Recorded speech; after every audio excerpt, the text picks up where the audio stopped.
It was 2 years ago that his parents had put Gary aboard a Greyhound bus at the San Pablo station, to spend some time with his Uncle Sam and Aunt Bernice in Etna, but this time he would be staying with his cousin Jerry Facey, her husband Fess and their 3 children, Sammy, Dean, and Trudy. The scenic cruiser departing the San Pablo station at 10 p.m., traveling through the darkened morning hours, arriving at daybreak in Wairika to be met by his Aunt Della Eastlick. On his arrival, a somewhat still sleepy 12-year-old finding the morning passing slowly at his aunt's, patiently expecting the arrival of his cousins. A car halting in front of the house, and to his astonishment it wasn't Jerry and Fess, but his Aunt Bernice providing the journey over Wairika Mountain to Scott Valley and Etna. The Facey's house on Diggles Street was separated from his Uncle Sam and Aunt Bernice by a now vacant Cortez family house, and his cousin's 3/4-acre pasture. Gary, curious to the whereabouts of Patricia Cortez, and her little brother whom he had made friends with 2 years earlier. Once settled in with the family, Gary getting acquainted with his younger second cousins, doing some reading, and playing his cousin's slightly out-of-tune upright piano. In some aspects it was becoming prosaic, having yet to tap his inventiveness, but he found that this was about to change. Their Etna acreage was not without other occupants. The Faceys possessed a Holstein cow named Boss, a well-fed hog housed at the end of the pasture adjacent to their house, and a number of rabbits and chickens. Festus Nimrod Facey was a mountain of a man, not only in size, but possessing an aura of sparkling amiabilities that radiated from his persona. His disposition was always like sunshine on a cloudy day. He could sense that Gary wasn't too happy with this visit, the youth being several years older than his second cousins, and presented him with an alternative offer. Fess asking if he would like to accompany him to work with the Scott Valley County Road Crew, the youth quickly accepting this opportunity to experience a new venture. The last time he had accompanied Fess on a work-related mission was during his stay with his Aunt Bernice and Uncle Sam, the night of the formidable fire that destroyed Etna's only sawmill. The county barn was the name given the large building where the local county crew stored the road maintenance equipment. The Etna crew maintained a bulldozer, 2 road graders, a dump truck, and a water tanker with sprayer, to service the mostly gravel and dirt roads that frequented the area. Fess was the primary operator of the water tanker, acquainted with all the water supply locations from the numerous tributaries flowing out of the mountainous terrain into the Scott River.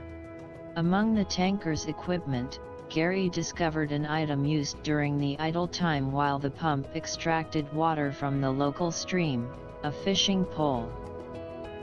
Accompanying Fess on the water tanker, the youth getting very proficient at starting the gasoline pump motor and attaching the filling hose that extended into the water source.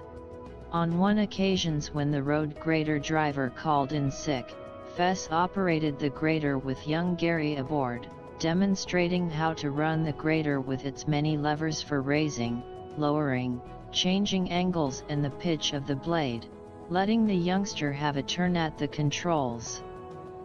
It was a stormy Saturday afternoon when Fess received a phone call requesting that he take the county pickup and check a road for washout water damage because of the thunderstorm. Fess asking if Gary wanted to join him, the two proceeding across the valley in a steady downpour while the storm continued to heighten, raising to a crowning peak. The vehicle being buffeted with high winds, and a blinding driven torrent of rain such as the young man had never seen. Fess stopping the pickup, waiting as the lightning blazed and streaked across the sky, the echoing thunder shaking the pickup, and the earth seeming to roll in sequence with the sound. exit roar reaching a crescendo, golf ball-size hailstones pelted the surroundings, stripping the foliage from the shrubs and bushes, and Gary taking notice. Dispersed among the hailstones were other smaller animate objects. Gary couldn't believe his eyes. The small objects descending from the vaults of heaven and covering the ground were frogs. Hundreds of small frogs, recognizable as tree frogs, plummeting earthbound. All he could think of was, "No one will ever believe us." The weather beginning to subside enough for the two to travel on. Continuing back to Etna, Fess notified the other members of the county crew about impending road and culvert washouts, but giving no mention of frogs. Fishing on weekends was a given. The rainbow and eastern brook trout were bountiful with a limit of 14, but Gary discovering, for some reason when it came to fish limits, the residents of Scott Valley couldn't count. Gary having only fished for trout once before and not very successful at either bait or fly casting, but was anticipating the challenge. When it came to fishing, Gary preferred bait over fly casting, using the plentiful grasshoppers captured in the field behind the Facey house, but favored the most trout-enticing bait, the hellgrammites, a small crustacean-covered larva of the Dobson fly, found adhered to the rocks on the shoreline of the small streams. With Fess as an instructor, it wasn't long before the young man felt confident with the rod and reel, and more important was the confidence in how to read the water cascades and pools, learning to recognize where the fish foraged. Fess's outdoor tutorage continued. The city youth introduced to another water homage challenge, this time amphibian, frog gigging, the two traveling a short distance out of town one evening to where a rural road bridge crossed a small stream. Standing at the railing, Gary could see the stream having formed an eddy, about the length of the small bridge in circumference, and was host to a population of bullfrogs, their head visible above the water, beginning their nighttime communication ritual. Fess handing the youth a fishing pole with a three-pronged hook attached to the line, directing him to lower it just below the water level, then bring it up behind the unsuspecting idle frog, gigging it. Gary didn't count the number of frogs taken, but it was more than enough for the Facey family to enjoy a meal of frog legs. It was always said, if you make plenty of noise you will never see wildlife in the woods. Gary was fishing, making his way over the rocks on Etna Creek, Fess having crossed to the other side. It was over the sound of the rushing water he heard a chilling sound. He froze. It was what he had been told to do, but then again, his instinct said get away from the sound. The problem was, with the roar of the rushing water he couldn't determine the direction of the alarming source. He knew what the intonation was, it was the sound of a rattlesnake, a scary moment, especially when heard but not seen. Which way to go, his mind racing, the decision had to be made quickly, into the river, towards the woods, or continue upstream. The decision was made, back the way he had come.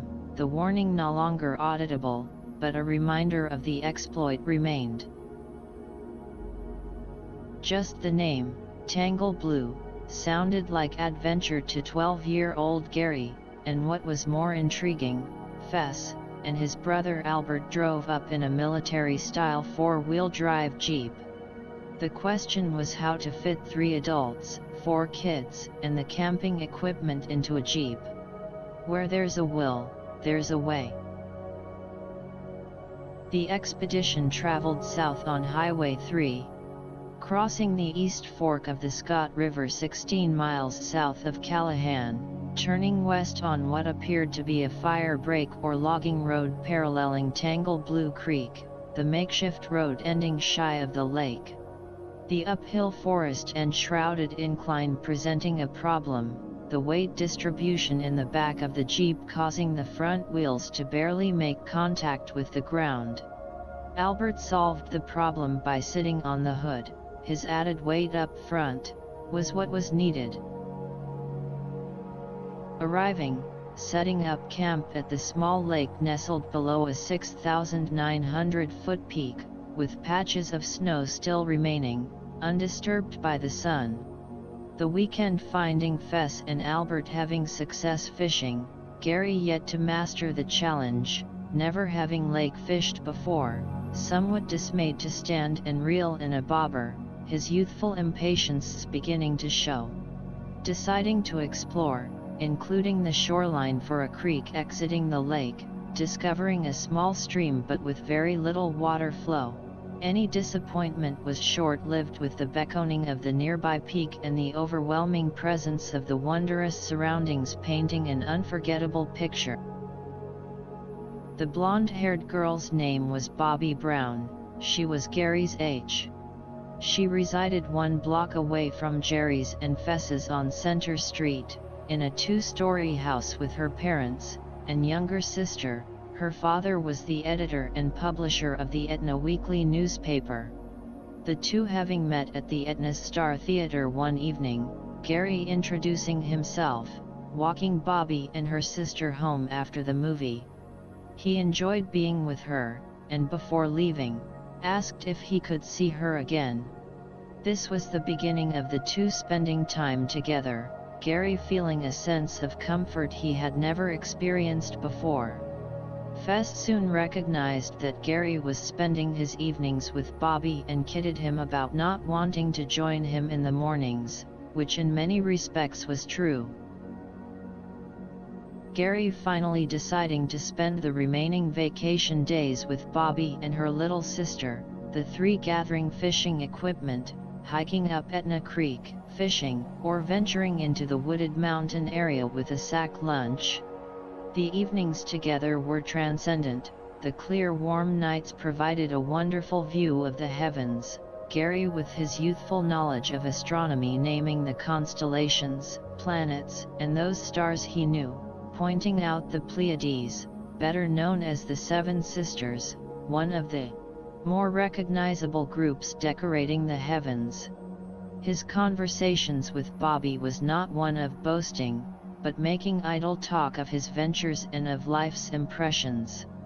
This new incongruous experience and emotion began to play heavy on him, emitting a secret desire to remain in Etna, not only because of Bobby, but because of the ambience of Scott Valley, a Shangri-La exponent, a youthful image from lost horizons, a haven from reality unto itself. The arrival of the family car was expected, Gary's father, mother and two sisters having journeyed from Oakland to retrieve their family member. He was saddened that his Scott Valley visit had drawn to a close. It was homeward bound, back to school, he and Bobby having exchanged addresses, with a promise to correspond. A farewell bidding to his cousins, and the enriching experience, forever cherishing the memory of this past summer month.